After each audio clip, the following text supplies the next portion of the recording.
Yes, boy. We have a little seat here for Wow. It's like being at work. you. So this is your sixth book, right? This is my sixth book. Well, first novel. First novel. So it's my first real And book. you've been shouting it out, I know, because a lot of people heard. Yes. And, Do I look teeny? Sorry.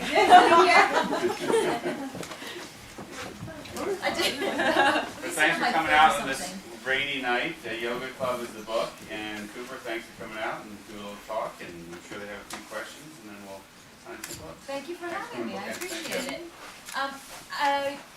There's so much to talk to you guys about, but I think I'll just talk about the Yoga Club because that's what I'm here to talk about. So this book is not about yoga. Let me start by saying that.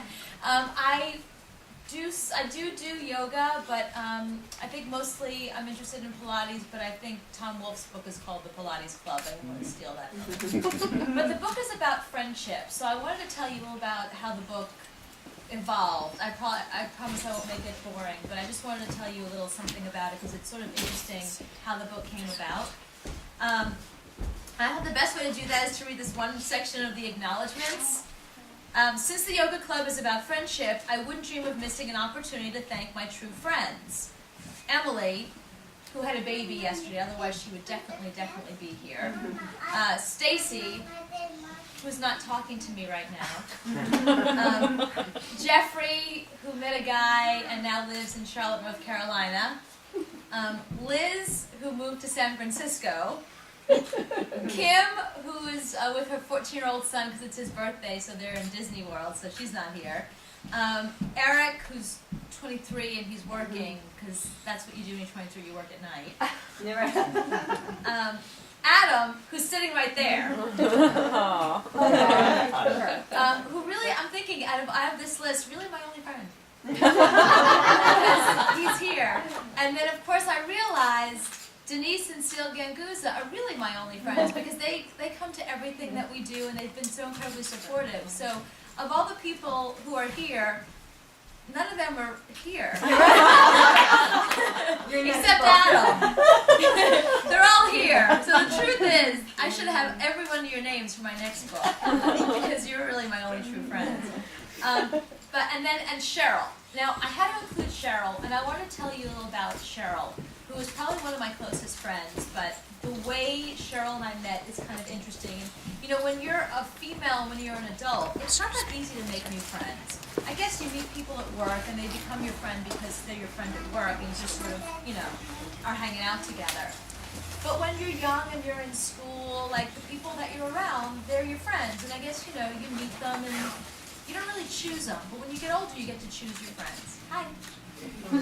You guys are my real friends too. I came to my reading and I was saying how my people I wrote here are not here. Cheryl and I met in college. And what happened was, Cheryl is incredibly beautiful. I don't have that many beautiful friends. Cheryl's basically it. Blonde, she looks like... she looks like... We'll let her go. Oh, well, listen, present company excluded, of course. I'm talking people outside in the world, not here, because obviously you're all... Cheryl looks like a movie star, really. She was on All My Children when she was a kid because she was so beautiful. They just stuck her on a soap opera. 22-inch waist, stunning. And the problem is when you're that beautiful and you're in college, it's very competitive among other women. And she found that she had a really hard time with women because they did not want to be friends with her. She was very nice, she wasn't cocky, she's one of the sweetest people you'll ever meet. But there's something about being that beautiful that seems to threaten other girls. Well, I had transferred to University of Maryland from another school. So when I got there, I didn't know anybody. I've never been pretty enough to care. I've never been in that world where like I'm competitive or someone's competitive with me. I don't live in that world. So I don't really understand those women. And Cheryl happens to be one of those women just by virtue of the fact of what she looks like. And the women around her treated her terribly. So she was very lonely at University of Maryland, a school with 40,000 people. And we were at a party together, and she and I just started talking, because we realized we're both from New York. We were the only people at that party from New York. So we started talking about that, and I mentioned that I was going to be going back home over the weekend. And she said, "Are you flying?" I said, "Yeah, I'm flying." She said, "Well, how are you getting back from the airport on Sunday?" I said, "I don't know, a cab or something? How do you get back from an airport?" She said, "I'll come pick you up." Right. Some stranger at a party is going to get me in an airport. Like, that's the kind of thing there's only two things you do for friends. You pick them up at airports and you help them move a body. That's about it. So I don't know her well enough for either one of those things. So I thought, oh yeah, okay, the flight gets in at 4, I'll see you there. I get off the plane and she's standing there at the gate, waiting for me. This brand new friend, I just met her. And there she was, and I thought, either she really liked me or she really has no friends, and she's just like, so I was so grateful that she did that I took her out for dinner that night. And if you've ever been on a really good first date, where you just can't stop talking to the person. We had dinner, we sat down at about 6 o'clock, next thing we knew it was 1 o'clock in the morning. We were still talking, we had so much to say to each other. And it was like instant friendship. It really was the first time that I'd been at that school. I felt very out of place at Maryland. There were a lot of people who had been there, bonded, made their friends. I got there late. So I felt just as out of place as she did. And plus being a New Yorker, and there were so many locals there, that it was the first time I actually met somebody and thought, this is a friend I'm choosing. They're not in a class, they're not my roommate. I didn't get stuck with them, she's it. And that's what got me thinking about how complicated female friendships are in that way. So a lot of what this book is about, I mean, it's a fun, I try and throw in humor, so it's not all like morose friendship stuff, but it really is about how you meet people, how friends bond, what they bond about, and why they become friends. And as you're taking the journey with these 4 characters and their friendships are developing, it's interesting because there's not one story in here that's completely made up. Everything in this book happened. Happened to me, happened to friends, and I want to tell you a little about the characters. There's one character in particular who is an entertainment reporter who has slept with all the celebrities that she's interviewed, and that's 100% true, but I'm not going to tell you who it is. But it's somebody that I know pretty well, and over the years would tell me these stories about, some very famous people, would fly her here, fly her there. She grew up in Beverly Hills, so she knew a lot of them. They were friends of her. She's the only person I know who can walk into an interview with Tom Hanks and have him be like, oh my God, I forgot to call your father. Let's call him now before we do the interview. I was supposed to play golf with him on Saturday. So, because she lives in that world, it's not like she's just some tart. I mean, she's sort of one of them. So she's represented in this book because it's such a fascinating character. I have a girlfriend that has echolalia, which is a form of Tourette's, and I know she suffers, but it's actually quite a funny affliction to have, because the way echolalia works is you'll be somewhere, like right now it's pretty quiet, but some noise will happen and she has to mimic that noise, no matter where we are. And I tell a story in the book. We were down in Chinatown, this actually happened. And Chinatown's noisy and there's a hustle, bustle, hubbub, so it's already, but we walked by this woman who went, Chang! And she had to go, Chang! And she couldn't stop saying, Chang! Like, it was, but in Chinatown. So it's like really, I pulled her into a coffee shop. I'm like, people think you're just racist. You have to stop doing that immediately. So she's on medication, but it doesn't really work all that well. So how do you not include someone like that in a book? And it really is her character that sort of precipitates the whole action of the book. And then the lead character is sort of roughly based on me and some other friends of mine. I'm not egotistical enough to want to write about myself because my life isn't all that interesting. But it is based on this woman who, she invented this, it's called Butt Be Gone, but it's kind of like an infomercial. She's kind of like a Billy Mays, but a female Billy Mays, kind of character. You know what I'm talking about. You love Billy Mays. So she's sort of the lead Sarah Jessica Parker type character. I'm not going to pretend this is anything original. It's very Sex and the City meets Desperate Housewives. But, look, that stuff's, you get it. The minute you hear those two things, you understand the concept, and the dialogue and the way people talk to each other. That it's kind of a little tongue-in-cheek, not serious. And then the 4th character, you can't have 3 women without, like, one gay man. You need, like, the gay best friend. So, of course, I worked for, I don't know if you know this, but before I was at PLJ, I worked at the Tyra Banks Show for 2 years. And Tyra doesn't know any straight men. So it was all gay men producers. So there's like 7 of them I put together, made this character, plus my gay best friend, and just drama. So it was just the perfect 4th character in here, just to sort of perpetuate the action. And you need one person when it's getting serious to go, hey, and that's what that one character does. So the way these 4 characters meet is, it's Halloween. And it's a relatively warm Halloween night, and it's winter, obviously, but you can imagine, look, here we are in the middle of February, it's 50 degrees. So it's not so, although it did snow on Halloween, but let's pretend it didn't. So it's a particularly warm night, and they're all at this Halloween party in Greenwich. My ex-husband is from Greenwich, so I know Greenwich really well, and I thought that's the perfect place to set this, because New York City is just so overdone and trite at this point. Greenwich is a little more complicated a place, and just a little more interesting, and the money really helps. These are the wealthiest of wealthy, so it helps a lot of the action happen because there's no barriers. They can just write a check and life's good, and it's part of the fantasy. You don't want to read about people that can't buy stuff. So it takes place in Greenwich. So they're at this Halloween party, and they all 4 show up dressed as Sarah Palin. They didn't play it? And the woman, they didn't know each other. This is how they meet, because they all show up. The one character shows up thinking, I've got this great idea for a costume, Sarah Palin. Yeah. And there's 3 other Sarah Palins there, and one of them's a guy in drag, and he's the best of all of them. He's the most beautiful, of course. So the woman who's having the party is one of these women that everything is precious and darling. Oh, you 4 are so precious, you're so darling. And thinks, this is great, let me take a photograph of the 4 of you. Brings them outside and remembers that someone's dressed as a moose. Won't that be great? The 4 Sarah Palin around the moose. So when she runs in to get the moose, she leaves the 4 Sarah Palin standing outside to talk.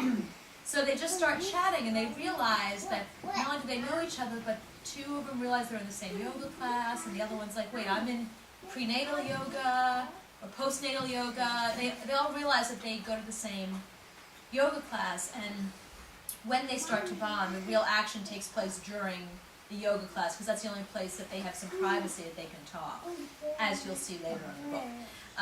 But I'm just going to read you it's a very short 2nd chapter. It's literally like 3 pages. So I set it up. So that's the Halloween party, and here is what happens next. They're outside in the backyard, and they realize the mayor lives next door. And they're very curious, because the mayor is sort of like a famous character in Greenwich. And they're very curious about him. He's very private, and they want to know what's going on with him. So they sneak over to the mayor's house. The mayor's place was less of a house and more of a compound, a 15-acre compound. In fact, replete with extensive shrubbery for privacy from the main road and an actual waterfall and a cobblestone courtyard. Holy crap! How much house does one person need? Coco was incredulous at the enormity of the mayor's mansion. Look at that, is it a guard booth? They wandered over from the Thompsons' yard, so there weren't so many impossible barriers on the back side of the house. Before they knew it, they were crossing the great lawn. Yep, it wasn't such a big thing to Bailey. I had an apartment in Manhattan smaller than that guard booth. A lot of good it does without a guard, though. I guess, he got the guard has the night off, Coco said. From their position on the back, sorry, I don't have my glasses. From their position at the back and to the side of the mayor's house, they could see what they presumed was the master residential wing and its beautiful ornate balcony overlooking the meticulously landscaped grounds. Do you see the tennis court over there? Coco nodded. That was designed by Ivan Lendl. He likes that hard true surface so much he comes to play here all the time. I think he gives the mayor free lessons in exchange for playing here whenever he likes. Off to the side of the mansion there was a sizable house that completely absorbed Coco's attention, as she realized it was most likely just a guest house. She realized in silence that it was probably larger than the home her parents had been so proud to buy once they moved out of her grandparents' 2-bedroom apartment in Brooklyn. Originally meant to be servants' quarters, it now looked vacant. There were a curious number of padlocks on the door. Were they there to keep interlopers out or keep others in? The group walked a bit further down the lawn, and there it was. Between the dock reaching out onto the Long Island Sound and the mayor's classic 19-room Gregorian colonial was the replica of the Dubai monstrosity. It was like having a small-scale, considerably less attractive Chrysler building in your backyard. There was simply no rhyme or reason to it. In Dubai, the project was triumphant, a glorious feat of architectural excess. Here in Greenwich, it was obnoxious and grotesque. Ugh, that is so New Greenwich, CJ said. My mother loved Provence, so she hired some famous landscape architect to recreate Provence for her, piece by piece in our backyard. She practically shipped all of southern France over here. And when she got bored with it 2 years later, she installed an outdoor kitchen because that was the thing to do at the time. I hate this stuff. This is one of my least favorite neighborhoods. It's so pretentious. At that, Olivia made a noise that sounded like disappointment. Sorry. Is that your echo thing again? Asked CJ. No, Olivia said, that was intentional. I live right there. She pointed to the house on the other side of the Thompsons. My father left it to me. I've lived there since I was 7. Come to think of it, maybe I do hate this block too. Well, the house is one I wouldn't mind having, so let's go see if we can peek into any of the rooms, Coco said. Curiosity and daring, they deliberately and carefully, as one must, dressed as they were, strode, ostrich-like, back up the lawn till they were near the back patio. Just then a light went on in the house, and like a pack of dogs suddenly hearing the can opener, the 4 went silent and peered through the window. They turned to look at one another, all sharing the same thought. Bailey was the first to speak it. At this moment, the right thing to do would be to turn around and go back to the party. But we're not going to do the right thing here, right? CJ chimed in. Oh, no way. If the interior is anything like the landscaping, I must see it. If only to say that I've seen something tackier than Graceland. And there they were, 4 Sarah Palins sneaking past the obsessively groomed shrubbery of the mayor's house to look through his window like common peeping toms. It was thrilling. But it wasn't just the oversized Rococo frame painting on the manic-looking Harlequin clown that shocked them. Amid all the 19th century gilded furnishings, there was the mayor, frantically moving through the room like a thief, grabbing items and stuffing them to a large duffel bag. More astonishing, though, was that what he wore. He was wearing a black-studded latex straitjacket, it looked like. Black dress socks pulled to the knee and ugly white BBD underwear. Around his neck hung what looked like a costume ball mask, but in leather. It was quite the ensemble. What is all that? Olivia asked in a loud, frightened whisper. Wow, he's really committed to this Halloween thing. Had I known he was so much fun, I would have voted for him, CJ said. You suppose he's friends with that gay guy inside? Bailey cracked. Wait, Coco exclaimed in a hushed yell as she could. Who is that? A young woman lay on the Napoleon-style sofa, seemingly passed out cold. She wore remnants of leather and latex gear similar to the mayor's, though her wrists appeared to be bound by some kind of thick black tape. The mayor was freaking out, sweating profusely. He attempted some sort of rudimentary CPR move, looking like someone who'd only seen it done on television. The body remained limp. The mayor put his palms to his temples and hurried out of the room. Shortly thereafter, he returned and stood next to the sofa, staring down at the woman, seemingly perplexed. Her body was motionless. Panicked, he disappeared into an antique trunk, frantically rummaging around in it. He finally emerged, holding some length of rope in his sausagey fingers. The group stood frozen, attempting to peer closer without moving or making a sound. They watched as the mayor dragged the woman's body from the couch onto the Persian rug. He was breathing heavily, sweating, red-faced. He appeared to have tears rolling down his face. Or perhaps it was just sweat. Even his hair was damp. He positioned the woman on the rug and rolled her up in it, securing it tightly with the rope he found in the trunk. The 4 were frozen, speechless, horrified. If the busybody gods had been smiling on them at that moment, they could have just tiptoed away and pretended it was all just an awful, terrifying communal dream. But alas, the godforsaken car alarm went off again. Totally incapable of self-restraint, Olivia released a high-pitched whoop, whoop, whoop, whoop, whoop, whoop, jerking the mayor out of his nightmarish task in time to see the surreal specter of 4 faces of Sarah Palin frozen in horror at his window. Good.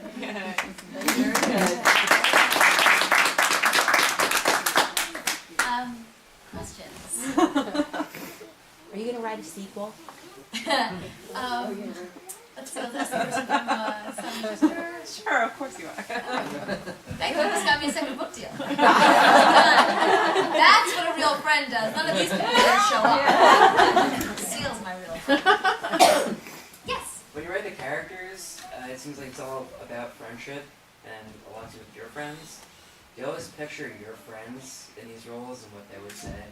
You know, it's funny. I've never written a novel before, and as I was writing this, I was so involved with these characters that they took on, this sounds totally like psychotic, but they took on a life of their own where they started talking to me, like in my head. So it wasn't my friends talking, it was literally these characters, and I pictured what they looked like and how they would speak. Only because otherwise then it becomes my voice all the way through, and it's one person having a conversation with themselves.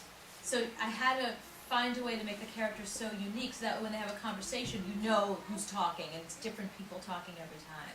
It was weird how they, and then when I finished the book, I missed them. I felt like, I hope they're doing okay. They don't think I abandoned them. I honestly have to tell you, and I'm not just saying this, but I thoroughly loved that book. I started it on New Year's Eve, and I finished it the following day. I couldn't put it down.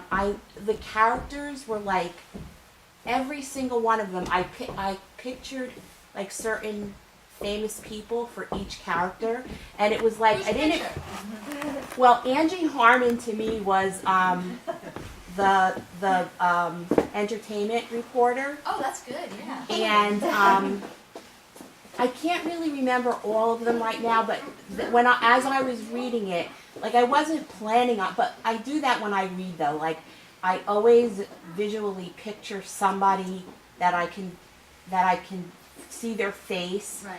and but I was like I didn't want the book to end. Like I couldn't wait to finish it to see what was going to happen. But then when it was over, I'm like, no, I don't want this to be over now. It's really sweet. It was. I thoroughly enjoyed it, and I was never a Sex and the City or Desperate Housewives person. Never watched either show, and that was a little off-putting to me when you described it that way. But I mean, obviously, I didn't let it stop me from reading Yeah, it. it's true, because it's hard to describe, you know, you have to try and find something that people can relate to. 'Cause Yeah, it was look, I mean, awesome. it's not War and Peace.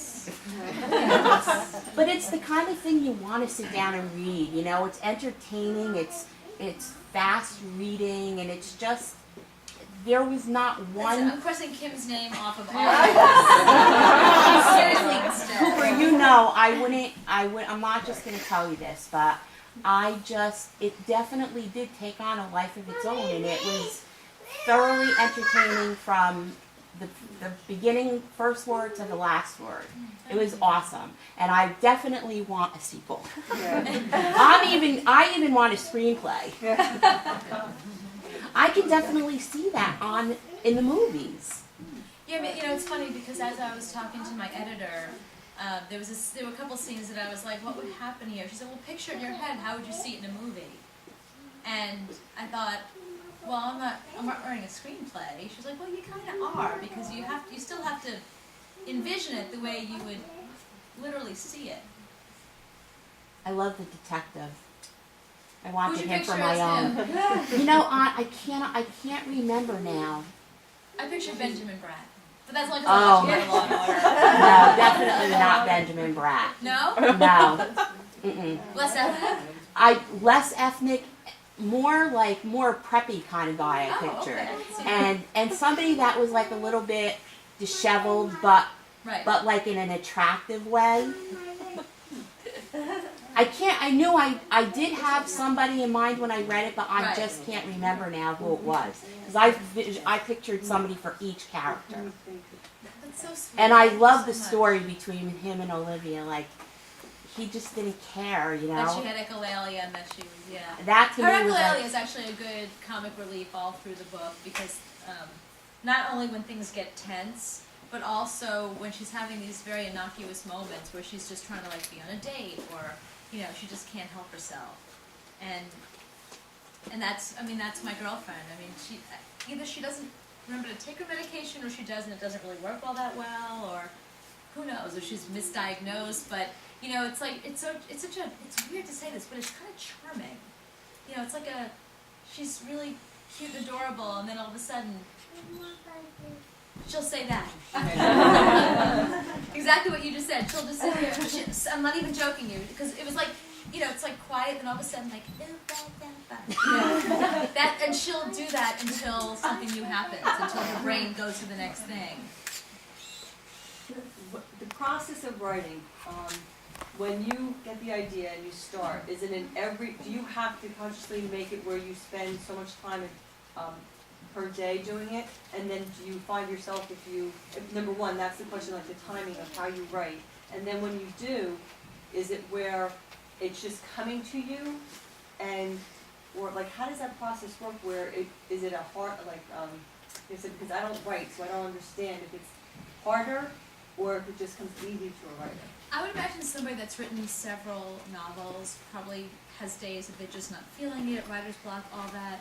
But when it's your first novel, you feel like there's so many places you can go with it. All you want to do is write. I couldn't wait to get out of work and go home and write. Okay. And I'd be sitting at work distracted by, that scene isn't working. Oh, that's what she would say. And I would write down notes, and I would get home, and I couldn't wait to, you know, write it up, and like I said, because the characters became so real to me, I couldn't wait to go spend time with them.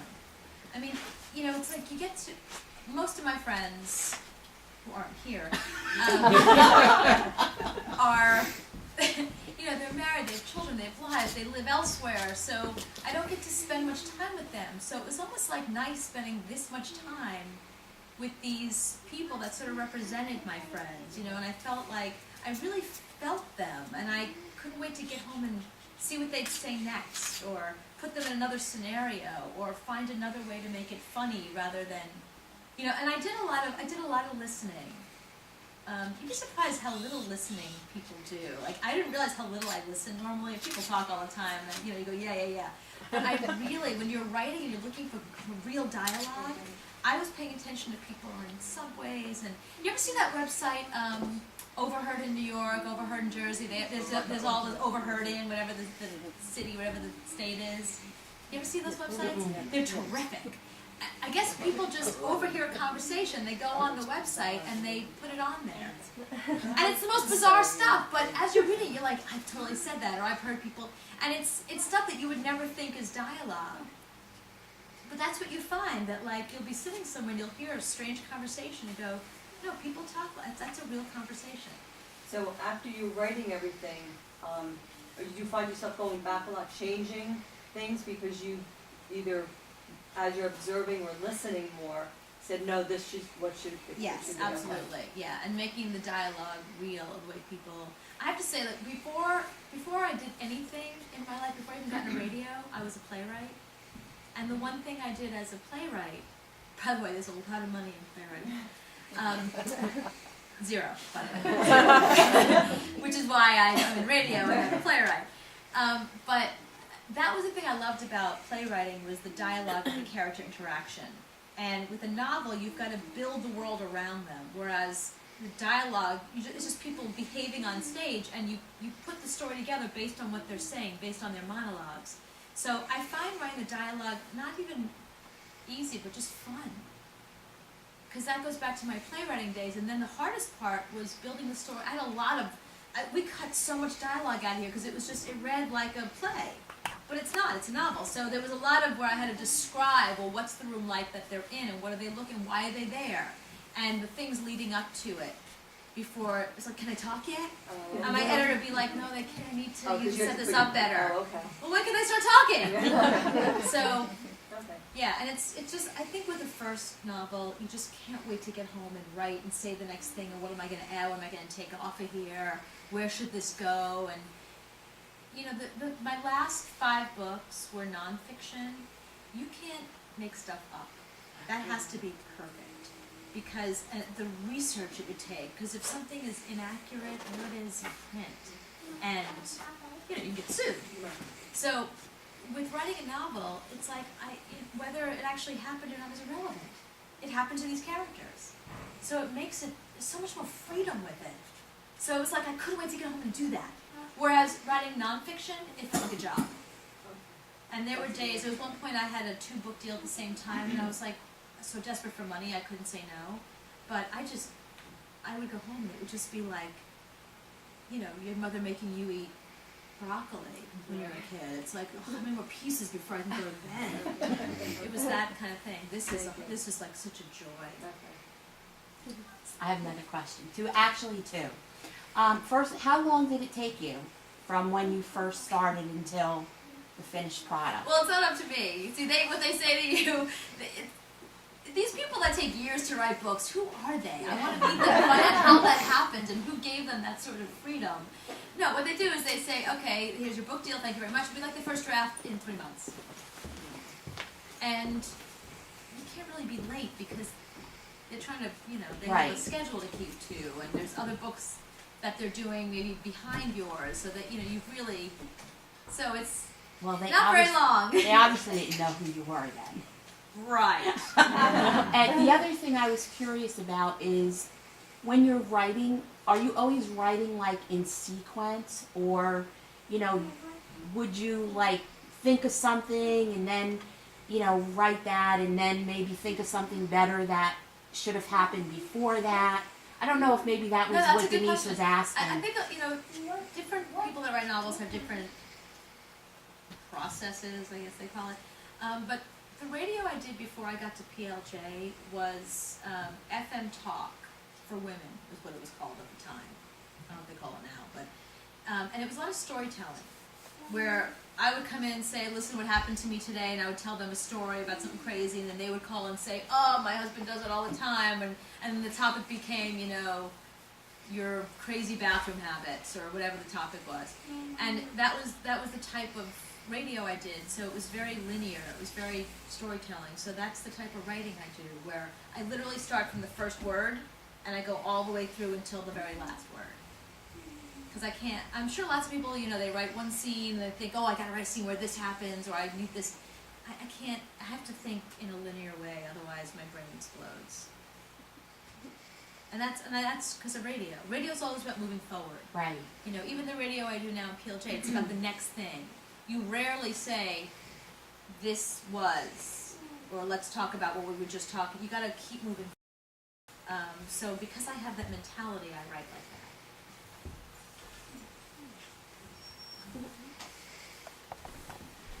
Oh, by the way, since Adam's in the book, I must tell you how I met him. Because he's sitting right there. Hey. You'll love this. Maybe you can relate to this. Adam and, okay, I had this, I was, when I was first getting into radio, not that there's any money in it now, but there's really, not, you know. I mean, so I had like 17 jobs. And one of them was, I was a personal trainer. And one of my clients said to me, I can't believe you're single, you're so adorable, I have to set you up with my best friend's son. And that was this guy. And he showed up, this was like 20 years ago, he showed up with this horrific ponytail, this awful jacket with like, I don't even know, like epaulets, or I don't know what he was wearing, and these, just, it was excruciating. So, but he was such a lovely person, he was so great, and it was perfect that he and I were not the least bit attracted to each other. But yet, we really hit it off, and we were just, it was such an instant friendship.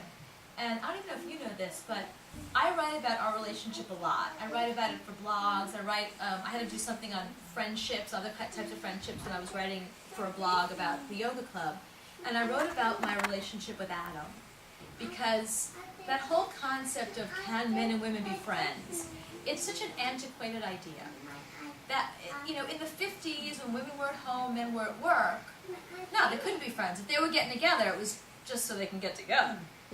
Otherwise, why would they be friends? But now, we all live and work together, and we have, you know, we have regular friendships with each other, so there's no reason why we wouldn't be friends. So I'm friends with Adam the same way I'm friends with Liz and him and the other people in my book who aren't here. But it's a real friendship, and it doesn't, we don't have that, you know, gee, should we be more? It's just never been like that. And that's the one thing about Adam. He's just been so consistent my whole life. He was the best man at my wedding. I'm sorry. best. What were you? The man of honor. Yeah, he was the man of honor at my wedding. And there's all these really, and I should have known I was going to get divorced because there's all these photographs. There's all these photographs of Adam, me, and my husband. And everybody asked me, and they were both in tuxedos, which one's the groom? And the thing is, Adam was like my best friend, so he was always like looking at me or holding my dress. And, my husband was just sort of like nervous. So it was like, well, it can't be the nervous one. That one seems the most comfortable with her. So every wedding picture I have, there was a couple of just the husband and I, but almost every wedding picture I have is with Adam in it. It's me and Adam and Sean. You're in all of my wedding pictures. Just the three of us. But, so Adam and I have been through, he's like, I'm not going to tell, but Adam's been through quite a few women in his day too. So we've really been there for each other, and it's such a genuine friendship, and, and here he is. Once again. And he's coming with me to, we're going to, Scott and Todd and I are going to Universal Studio Orlando in a couple of weeks. Awesome. He's coming. He's my plus one. And by the way, that'll be a year for me with Scott and Todd. That was my audition. That was my audition. That's right. You went to Florida with them right when you That was first my started. audition. Monk called me and said, you all know the PLJ people, right? In case you don't know. I work on a morning show in PLJ with Scott and Todd.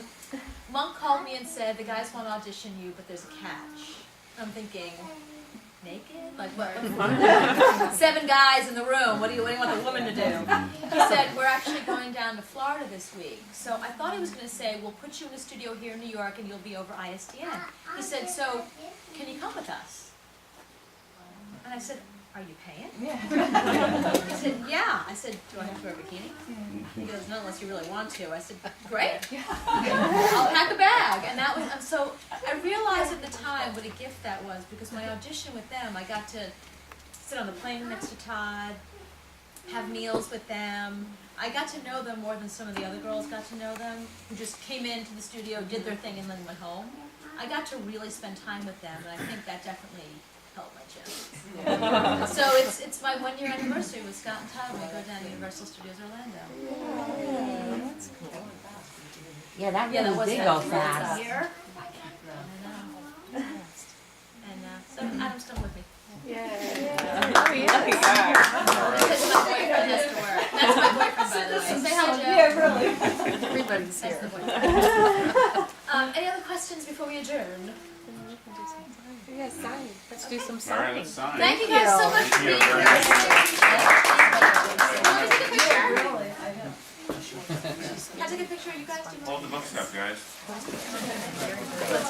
the book up. Hold up 10 books.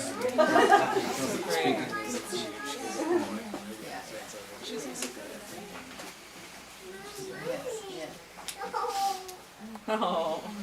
Just get the picture. Ooh, that's good. Thank you so much, you guys. Thank you so much for being here. All right. Okay. They're here first, I believe. They're here since 2 o'clock this afternoon. Not that bad.